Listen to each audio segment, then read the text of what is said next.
Welcome to Lost Girl Therapy. One of the things that I've been thinking about over the last few days as I've been kind of wrapping up my life in New York is how lucky I am to have touchpoint friendships. They are friendships that at any point in my life, I can pick up the phone and call them. I can go out to dinner. I can just sit down and see them and catch up and feel deeply connected to them. And it's not something that I see talked about too often because especially at least when I was growing up, there was this huge focus on like, make sure you make lifelong friends. And that means that you're around them all the time, or you talk to them all the time, or you like see them all the time. And I was never that kid. I just never had that big friendship group. I had touch point friends.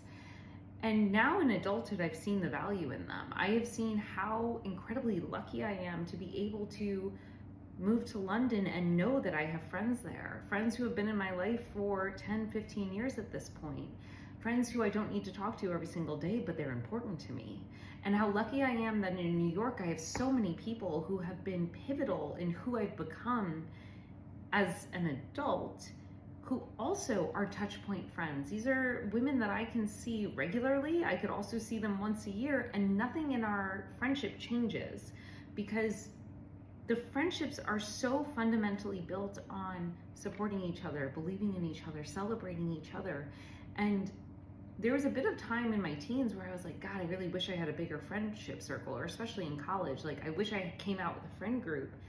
And now I think about it and I'm like, how freaking lucky am I that no matter where I go in this world, there are people who celebrate me and who I celebrate. There are people who are proud of me and who I am so proud of.